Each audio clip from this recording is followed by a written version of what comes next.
حضرت حکیم الامت مولانا تھانوی رحمۃ اللہ علیہ ایک جگہ بات کہنے کے لیے ان کو بلایا گیا، وہاں تشریف لے گئے، اور وہ سارا جب وہ جس جگہ بات کرنے کے لیے بلایا گیا تھا وہ سارا حلقہ جو ہے وہ ان حضرات کا تھا جو حضرت تھانوی رحمۃ اللہ علیہ کو معاذ اللہ یہ سمجھتے تھے کہ آپ نے رسول کریم صلی اللہ علیہ وسلم کی شان میں کوئی گستاخی کی ہے، محض غلط فہمی کی بنیاد پر،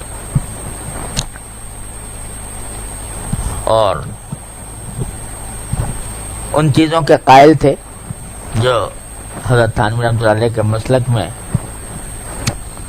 مناسب نہیں تھی یا جائز نہیں تھی، میلاد، قیام وغیرہ مثلا۔ تو جب حضرت بات کے لیے تشریف لائے تو ایک پرچہ بھیجا کسی نے، اس میں لکھا کہ مولانا کہ ہم نے سنا ہے کہ آپ کافر ہیں،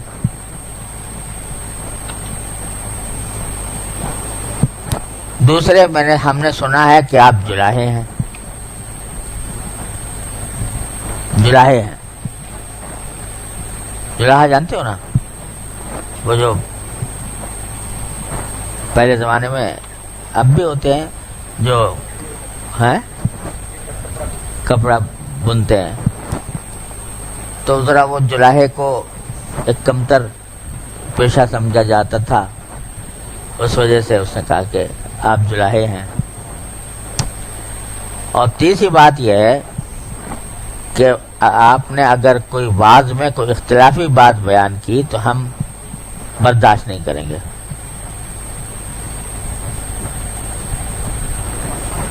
تو اب بتائیے،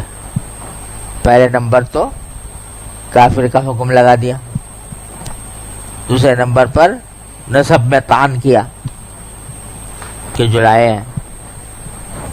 اور تیسرے یہ کہ کوئی اختلافی بات کی تو ہم برداشت نہیں کریں گے، مطلب یہ کہ حسب معمول اپنا کردار ادا کریں گے۔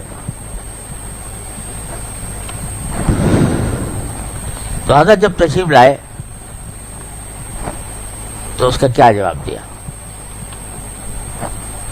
جواب یہ دیا کہ بھائی ایک پرچہ آیا ہے میرے پاس، تو میں اس کے بارے میں آپ سے کچھ عرض کرنا چاہتا ہوں۔ پرچے میں پہلی بات تو یہ کہی ہے کہ میں کافر ہوں، تو میں اس بحث میں نہیں پڑتا کہ میں پہلے کافر تھا یا نہیں تھا، میں آپ کے سامنے کلمہ پڑھتا ہوں، اشہد ان لا الہ الا اللہ اشہد ان محمد رسول اللہ۔ پہلے تھا یا نہیں تھا، یہ وہ کلمہ ہے جو 70 برس کا کافر بھی اس سے مسلمان ہو جاتا ہے۔ تو میں نے آج آپ کے سامنے کلمہ پڑھ لیا، پہلے تھا یا نہیں تھا اس سے بحث، لیکن اب میں مسلمان ہو گیا کہ نہیں، اشہد ان لا الہ الا اللہ اشہد ان محمد رسول اللہ پڑھ کے۔ دوسری بات یہ پوچھی ہے کہ یہ کہا ہے کہ آپ جلاہے ہیں نسبن، تو میں یہاں کوئی رشتہ لے کے تو آیا نہیں کہ میرے نسب کی تحقیق کی ضرورت ہو، تو اس لیے اگر جلاہا ہوں بھی اور اگر کوئی صحیح بات کروں تو کوئی معنی نہیں ہونا چاہیے اس کے قبول کرنے میں۔ تو اس بحث میں بھی پڑھنا فضول ہے کہ میں جلاہا ہوں یا نہیں ہوں، اگر کوئی رشتہ لے کے آیا ہوتا تو بے شک آپ تحقیق کرتے۔ تیسری بات جو فرمائی کہ اختلافی مسائل نہ بیان کرنا، تو پہلی بات یہ ہے، میں کہتا ہوں کہ میں یہاں خود سے نہیں آیا ہوں، میں یہاں کسی دعوت پر آیا ہوں بات کرنے کے لیے۔ اگر آپ حضرات نہیں چاہتے تو ایک آدمی بھی کھڑا ہو کر کہہ دے کہ ہم آپ کی بات نہیں سننا چاہتے، میں چلے جاؤں گا۔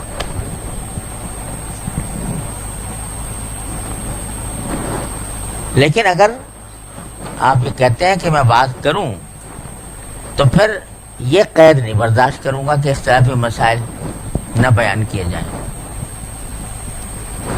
کیونکہ میرا عادت اختلافی مسائل بیان کرنے کی نہیں ہے، دین کی مثبت باتیں بیان کیا کرتا ہوں۔ لیکن اگر اثناء کلام میں کوئی اختلافی مسئلہ آ جاتا ہے تو میں چھوڑتا بھی نہیں۔ میرے ان باتوں کو اگر باتیں آپ کو قبول ہیں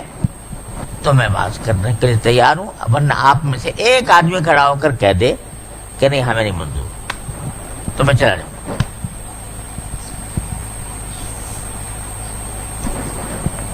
اب سناٹا چھا گیا، کوئی نہیں، کسی نے بلکہ کھڑے وہ کہتے نہیں حضرت کسی نے کیا کہہ دیا، آپ بیان کریں۔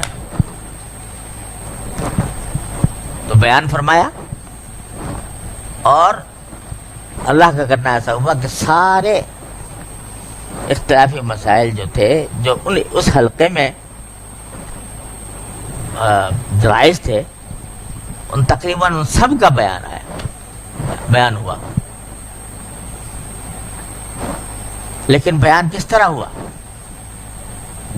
کہ اس میں کوئی تان نہیں تھا، کوئی تشنیع نہیں تھی، کوئی اس میں دل آزاری نہیں تھی، اس میں کوئی ایسے الفاظ نہیں تھے کہ جو دوسرے کو کی تذلیل و توہین کے الفاظ ہوں۔ تو لیکن جو حقیقت تھی مسئلے کی وہ بتا دی اپنے نزد۔ اور پھر جب بعض پورا ہوا تو جو صاحب جنہوں نے پرچہ بھیجا تھا وہ کھڑے ہو گئے، انہوں نے کہا حضرت جو پرچہ بھیجا تھا میں نے بھیجا تھا، اور میرے ذہن میں جو کچھ بھی آپ کے بارے میں اشکالات تھے آج آپ نے سب ختم کر دی۔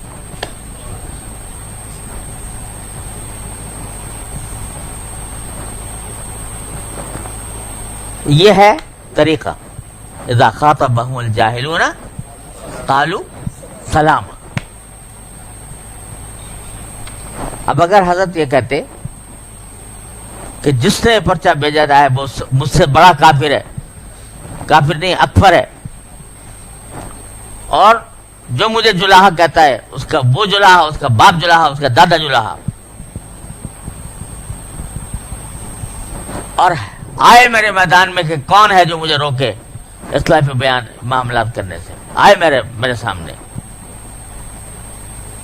ایک طریقہ یہ تھا، لیکن یہ طریقہ کیا ہوتا ہے، اس کا انجام لڑائی ہو سکتا ہے، وہ خون ریزی تک پہنچ جائے۔